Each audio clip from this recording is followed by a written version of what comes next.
Hello, wonderful. This is Sarah, and I am here with Jerica Jech, who is a love and dating coach for women in midlife. How are you? I'm doing great. I can't wait to dive in. We had so much fun last time, and thank you so much for inviting me.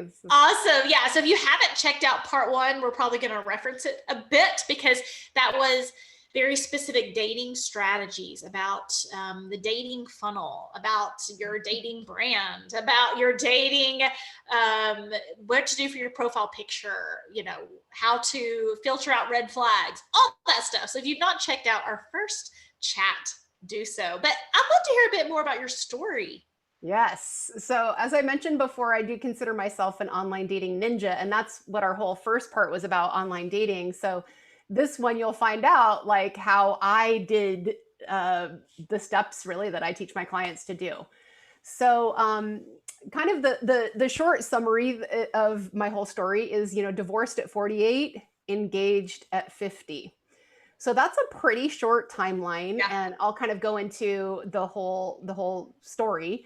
I guess I'll start by saying, so obviously it's got to start with the divorce, so it's got to start with the kind of downside, but I found myself like unexpectedly divorced. I mean, of course you can look back and see things, but I grew up, with parents who divorced when I was like in middle school, and so I went through the whole joint custody thing and the fights and we're going to spend Christmas that goes on forever and all of that stuff.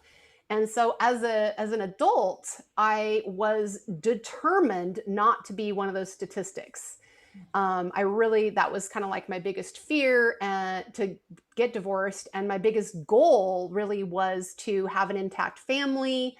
I dreamed of all those things, like having my kid come back from college and, having us together and all of those things, and avoiding all of the problems and the chaos that happens with divorce. So when I found myself unexpectedly divorced at 48, I felt kind of hopeless, I would say. But and obviously like part of my dream died, right? Because I couldn't have the intact, one marriage situation. But I still had the dream of that forever relationship, that authentic, bonded partner to do life with and to share my everyday, to help with the groceries, to dream and plan of retirement and all of those things. I call it, it was in my own situation of that.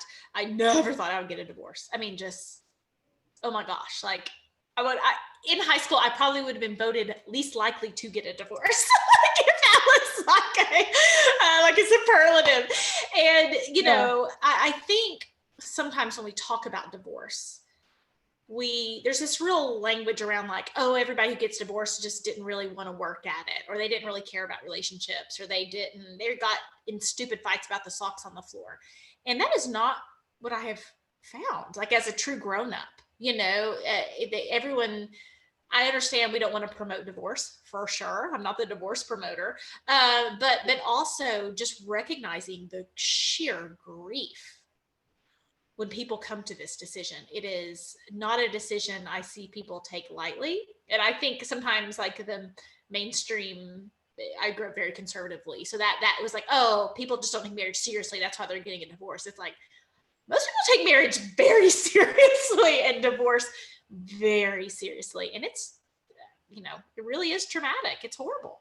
And there still is, in spite of the fact that so many people, have gotten divorced, there still is some stigma there. There Mhm. still is some shame. And yeah, you mentioned the grief. So I'll kind of continue on with my story. So I had this dream before, and I still had the dream of that partner. And that dream was like very deep in me. And so what I really wanted to take a lot of action. I was really motivated to take a lot of action. Again, that's kind of why I feel like the timeline is relatively short, because I kind of let all that grief and all that pain like just rip through me, like just burn through me. I think some people go slower with it. Everybody has their own pace and there's no right or wrong. But for me, that's how it went. So I did everything you can possibly imagine, both to heal and then even like getting back out there meeting men fairly soon. So I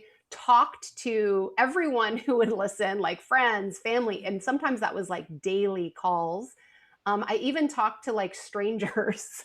Mhm. Like I said, how I let it burn through me. Like I just didn't care. I didn't care if I felt someone could help me, someone could support me, someone could help me heal. Then I was just like, looking for that compassion or, that hug or whatever it was. So I started healing. I got a coach at that time who both helped me heal from the divorce and get back out there. I listened to podcasts, I read books, I learned about like men and women, and because I really wanted to figure out like what went wrong. Mhm. And I pretty early on started getting myself out there. Now, for me, that was kind of part of the healing process. I know for some people, they really want to wait, but for me, it did help me kind of like feel like a woman again, feel like I Yeah. could be attractive again. Also, a lot of the things that I did were in groups because I wanted to just meet people and have activities and get like going again in my life. And again, kind of back to that short timeline. So I was kind of doing the healing and the getting back out there at the same time. So I do have this one really kind of poignant memory of I went out with a singles group, like an over 40 singles group. What is it called? Meetup.com. Yeah. I Meet up. totally recommend them. So there was a really fun group. And so we went for this hike all day. And I remember going on this hike all day. So I'm talking to, the women and the men, just kind of getting to know everybody. Went on this hike all day and I came home to cry, do jigsaw puzzles, and watch Grey's Anatomy Mhm. for the rest of the night. So it Mhm. was very like intertwined, the healing with the getting back out there. And the getting back out there kind of was part of the healing process. And I want to point out something. I want to point out what she said and what she did not say. Because as she went through this process, I met my husband very quickly as well.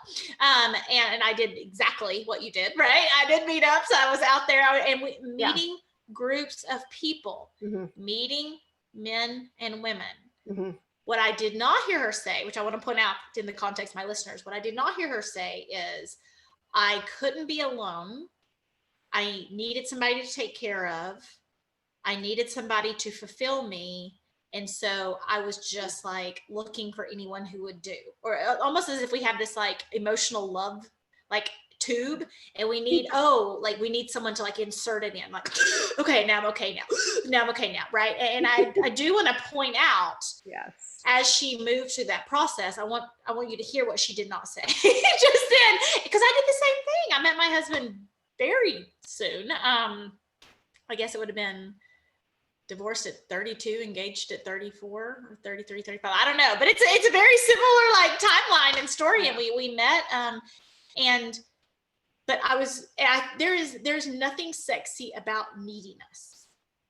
Right.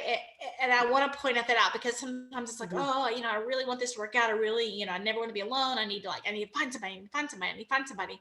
And that's even though you and I both moved through a process quickly, it had a very different energy behind it than who's my next husband going to be. Absolutely. And what I would say that I always focus on with my clients is it's about you, not about him. I mean, it is partly about him, but everything starts with you.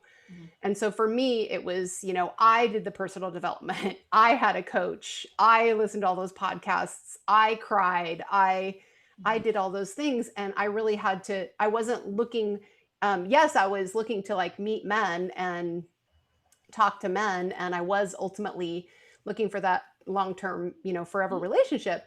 But it started here, and it still starts here. Everything starts with me and then goes to him. I think too much in dating and relationships, we're always like, what does he want? What does he need? What is he thinking? What has he got going on? And it's really, we need to put the focus more onto ourselves. And so that's really goes back to, That's what I say, like, yeah, we need to do like they don't get to, we're not looking for people to choose us. Like, we're looking to see who we're going to choose. Yes. And if you make that switch and make that flip, it is all the things, right? It is all the things. I'm also curious to how many women, maybe 35 to 50, maybe 35 to 55, that Grey's Anatomy is not some form of their therapy. I'm trying to think like, oh, you know? I think I watched the entire, like, I started at like, episode 1, season 1. I think during that time period, I went through the entire, like, what is it, 14, 15, 16 seasons? I think they're on 17 now, but I did the exact same thing. And I redid it during COVID. Because I had more anxiety than I'd had in my life in years, you know, because there's just so many things out of all of our control. Right. And it was interesting. I kind of went back home, and my husband now, he said, "Oh, you really like Grey's Anatomy, don't you? When you're happy, you know, Grey's Anatomy makes you happy." I said, "Not really. That's kind of what I'm sad." So that was maybe it's more like a friend or it something. does feel like that. You're just like, oh, and it's not super thought provoking or anything, you know. I don't know, and you get into the drama of their lives. Yes. It gives you a little bit of space, but also you feel like, okay, I'm not the only like crazy drama, whatever, like got stuff going on and feeling crazy because you see their crazy lives. So, and Shonda Rhimes does a very good job of the peaks and valleys, right? You see the bad things happening and the good times, and then there will always be more bad times coming, and there'll always be more good times coming, right? I think it's a unconscious. It's probably why it's lasted so long. Yeah, I just love that show. Yeah. Sorry to get so distracted, but I found that really interesting because it was like, no, that's exactly what I did. Everything we did was like, oh, that's what I did too. That's exactly what I did. Part of the divorce recovery advice here. I guess so. Yeah. But you know, I do love what you said about meeting people, because even if you meet new friends, they may have a brother, they may have a cousin, they may have a coworker, and not coming from as a place I'm here to meet people rather than I need to be chosen. And it takes the intensity out of that. I mean, we talked a little bit last time about not rushing, you know, from being single to suddenly in a relationship, but actually going through the dating phase. And dating versus relationship, dating is very light and fun and open and curious and fun. It's not like, let's get serious, let's get deep, let's get committed. You know, it's like you get to that point, but first you got to do the fun part. And the other thing about meeting people is I know this was definitely true for me in divorce. Like I needed like to find new friends and other women to talk to. And when you do these singles groups, you definitely have some things to bond over. It's sometimes when we get divorced, our friends may be married and may or may not be supportive, whatever. But when you go to these singles groups, you meet men, but you also meet women who they really get what you're going through. They just went through it as well. And so, and there can be some bitterness to that too. Like, I mean, I've kept my friends, you know, but probably at a season of my own pain, I was probably like, that's so great. Your husband's so nice to you. Good for you. Like, I'm sure that, I mean, it was just not my best self, obviously. And recognizing it's like, okay, other people are in this trench with me. I'm not just from the land of broken toys. Yeah. Oh. You know. All right. Well, let's get into the positive story now. Sad. So it's divorced at 48 to engaged at 50. So I'll talk about kind of like how I met my man and how that went, because it very much it parallels the first part of our episode, our previous episode. So I did all of the things that we talked about in online dating. I met him online. So kind of like the first step in the process, obviously, is swiping. So we talked about how to swipe and that you're not looking at it seriously. So when I swiped on him, I was kind of like, you know, all right. Couldn't really see his face. It was kind of like either shadows or like he had a hat on. He was like with other people in the picture, which I don't recommend, but that's kind of what he did. And I was like, sure, I'll go on a coffee date with him. And well, later you can ask me a little bit more about the coffee date. Maybe we'll see what we have time for. But we went on the coffee date. And again, when I'm on the coffee date, this is what I recommend for my clients. This is the same thing I did. You only have one question in your mind when you're on that coffee date. And that is, am I interested in one more date with him? Ooh, okay, yeah, I like that. I would say that my advice was kind of like, unless there's some obvious red flags, like go 2 dates, but very few people get the 3rd date. Like that's like way in the funnel. Yes.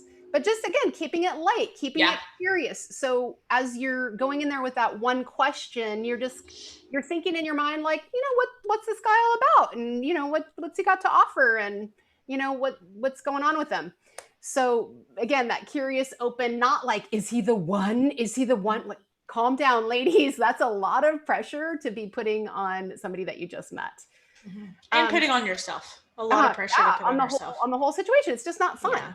It's just not fun. That's what makes it not fun. Yeah. I mean, it makes it, I think you talked about the roller coaster last time. Yes. You want to keep the roller coaster low, not like this, So keep it low drama. So my next tip is, once you've decided, so let's say that you're on the coffee date and you're like, and this is exactly how I was with him. I was like, I don't know, there was no fireworks. We only met for like less than an hour because the place happened to close kind of quickly. And so it wasn't like, oh my gosh, everything's clicking. Whoa. It wasn't like that at all. It was like, he's interesting, I don't know. Let's see. And so this is what I recommend to my clients. This little technique that I call drop the handkerchief, or maybe you could call it leave the ball in his court. Yeah. So one of the things that happens in dating is that we end up wondering, like, does he like me? Why is he not asking me out? Why is he texting me? Should I text him? You end up with this whole drama about what to do. So if you do this technique, you never have to worry about it. So basically you're on the coffee date, and this is what I did. I could tell, like, I'd go to one more date with him. What the heck? So right at the end of the date, as we were saying goodbye, I said, this felt really fun. It would be fun to do this again sometime. So then I kind of like put the ball in his court. Yeah. And then you can just kind of like walk away. You never have to text him. You never have to wonder, like, oh my gosh, did I not give him the impression that I liked him? Do I need to like help him out with that? So it's so much peace. Never are wondering and worrying. You made it. Men don't take hints. So you got to be clear. So if you clearly let him know, like, I would go out with you if you ask me again, then you're not directly asking him out, but you're also making it 100% clear. And that's just good communication. I mean, I think there's this game and this game and this game. It's like, no, like, we are too old. Like, we are grown people. Like, be a good communicator. But what if he didn't like me and then I made myself vulnerable? If you do not have the ability to make yourself vulnerable, you do not have the ability to be in a relationship, period. You're not ready to be in a relationship. I feel like it's one of the benefits to dating when we're a little bit older. It's like, I kind of don't have time to like, mess around with, I don't know. It's like, I'm not in high school anymore. I don't want to be wondering, does he like me? Does he like me? Right. You know what? Let him know. He didn't respond. He doesn't like me. Move on. Remember the funnel? Yeah. I've got other men I'm talking to. So especially if it's early on like that, I'm talking to other men. I've got another coffee date set up, or I can set up another coffee date. So you just kind of can move on. So in our story, I said that at the end of our date, and he right away responded that he wanted to. So sometimes he might respond, in a text or a message on the dating site or whatever, but he said it right away. So we're like, okay. So then here's another big tip is, don't be doing a bunch of texting and messaging with men that you're not in a relationship with. And I would kind of keep that guideline until you're like in a relationship. Because that's like a big danger of modern dating, is that people will quote fall in love via text. You talk about toxic proofing, and you need the data of his actions, what he really does, not what he says he'll do.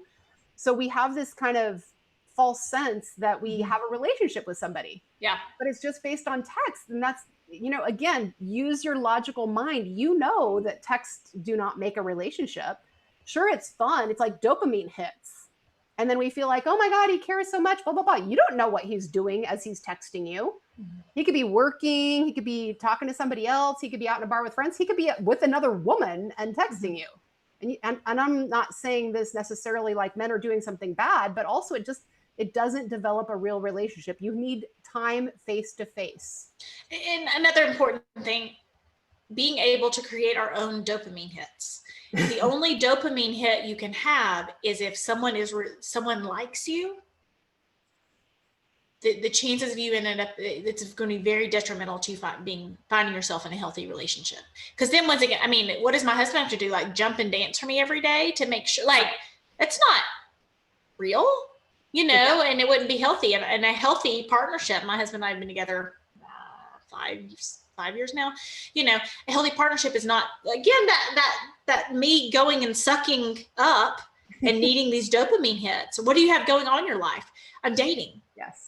This is a real careful balance, because you do need to put yourself out there and create that funnel and do the action. But if your only hobby is dating, and what's really happening is you're looking for those dopamine hits. Yes, it goes back to what we already just talked about, which is the focus is on you and developing yourself as a person.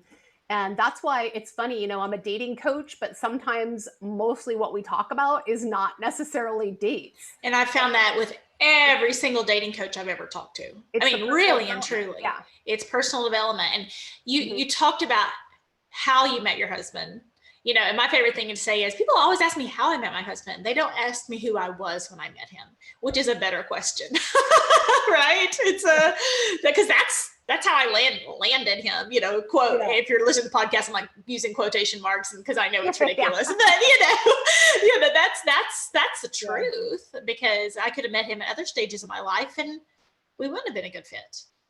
That's absolutely true. When you're dating, when you're older and you look back and like, what would it have been like if we met when we were 20? And it's horrible. It could have gone too well. Yeah. So I love that technique about, leaving it in there, turning on a green light. Yes. And you can walk away. You can go make a coffee date with another person. You can go do your hobbies, do your thing. You're not wasting a bunch of energy wondering, did I let him know? That you turned on the green light. So. Yeah. What else? So the next part of my story, we continued on with the dating. Let's see. So then we had what I would call actually our first date. So I usually call the coffee date is just like a meet and greet, just to kind of see, like, do you actually want to go on a date with this person? So we went then on a first date, and that's kind of when the energy really started happening more, is really from the first date. So again, the swiping, the messaging, and the coffee date were kind of like, and then it kind of started to grow from there. And the rest of it, I guess I could kind of, let's see, how do I get from like date 2 to like, engaged? But I guess I would say that I took it slow. I mean, I know those 2 years time span doesn't seem like a lot, but between like when we met and when we got engaged was about 1.5 years. So that wasn't necessarily super fast. That was, I just, I wanted to take it slow, and he probably wanted to go like a little bit faster than I did, but I was just kind of like, let's just kind of wait and see. And I'll tell you the really fun story about when he asked me to marry him, because that's always a really fun story. So we hadn't really talked too much about, where our relationship was going, but about 6 or 8 months before, this was before COVID, he had said, like, he had, proposed living together, like, I want to live together. And I was like, I want that too. And it's not quite the right time. And I also said, I don't know what I think about living together without being married. Now, I didn't say like, I won't, but I was just kind of like, I was still pretty recently divorced. And I was like, I'm not sure what I think about that. And I think my son at that time was 15. I was kind of like, I have a 15-year-old. I don't want to bring him into like this kind of loosey-goosey, on and off scenario. And so it's kind of like, I don't know, gonna take it slow. And then we didn't really talk about it further. It wasn't even a very long conversation, so I didn't tell him a lot of my thinking. I just kind of said, like, I'm not sure how I feel about the living together without marriage, but I do want to keep going. And then COVID hit, and then like a lot of just life kind of stopped, and nothing kind of really happened. So a lot of time went by, and I didn't bring it up, he didn't bring it up. And that's kind of another thing I guess I would recommend to women, is to kind of let him push the relationship forward. And if you're doing that, again, it's kind of like when you're turning the green light on. When he's the one who's suggesting moving to the next step, then you always know that it's his idea. It just, again, creates that security and safe feeling in you. So, and don't date someone for 8 years if you really want to be married. I just want to throw in that caveat, right? Because I know that's not what you were saying, but knowing the context of my listeners, right? So yeah, it's letting them lead, but not having standards for what you want and just hoping they come around. Yeah. That's absolutely true. That could be a whole nother conversation of, what you do when he's not moving the relationship forward and you want to. You kind of have to be prepared to walk away. Absolutely. And then you kind of have to let him know. And really, that's why people are like, oh, how does that strategy work? It's like, if you're just lying about it, then they know it's you can call it a strategy, but it has to be for real. Like, sure. Yeah. So fast forward about 6 or 8 months after that, he said, I got a special event planned. This is, during COVID, there's like nothing going on here. And I would consider him to be pretty COVID conservative. He has a medical degree. So he's, so we don't go to restaurants. We don't go out. We go to grocery stores and stuff, but hasn't been a lot of activities in the last 6 or 8 months. So he's like, oh, I got something special planned. So, I mean, it's 2020. The bar is low. Okay. When he has special activity planned, I'm like, oh, you mean like a walk to a different neighborhood or park? Yes. Cool. Yes. And I'm excited again. Because it's 2020. So I'm like, oh, cool. We're going to like a different park. That's great. I was like excited. And so then he started driving me over this other area of Seattle that we don't normally go to. And he took me to this park that it's like a famous location in Seattle that you can like have a picture of the Space Needle, and like there's tourists there and stuff. And I was like, oh, this is nice. I thought, well, we've been here before, so it's not like a brand new place, but cool. We don't normally walk here, so great. So then we went on our walk. Like, I thought that was the surprise. Like I said, the bar was pretty low, so I was just like, da. And I should also mention, in my head, this 6 or 8 months had gone by, and we hadn't talked about moving our relationship forward. And so what was kind of going on in my mind is like, am I okay with living together? Like, maybe I won't get married again. Like, I'm 50. I'm not planning on having kids with this person or at all. And, I don't know. So I was I definitely wasn't in a place where I was like, we must get married. I was kind of open. And I thought, well, he doesn't seem to want to do that. So maybe eventually we'll just live together and we won't get married. So we're on this walk, and then he takes me into this little more like private park with all these bushes around and stuff. And then all of a sudden he brings out this box, and I'm just like, what is going on right now? Like, what is happening? Oh my God. And I was like, even like thinking like, well, that box is pretty big. Is that like a bracelet or something? Like, what is happening? And then he was, said the lovey-dovey words. And then he was like, will you marry me? And I was so unprepared that I like didn't know the answer to the question. So that's what I think is, I don't know, so beautiful for me about this story is I think most people talk about it, and like, but he, and it's kind of like just something I love about him. I mean, how ballsy was he that he did this not knowing what my answer was going to be, and so I kind of had to like just pause and like go into my heart basically. And, we had been talking this whole time about, planning our future together and what we were going to do in retirement. And so we had all those things in place. And so I just kind of went into my heart, and then I was like, yes. And, well, that's sweet. Well, tell people where they can find more about you. I hate we're out of time, but tell people where they can find more about you. No problem. I'm everywhere. Love Coach Jerica. So my website is lovecoachjerica.com. I am very active on Instagram and YouTube. Also love Coach Jerica in both of those places. Awesome. Thank you so much for helping our listeners become toxic person proof.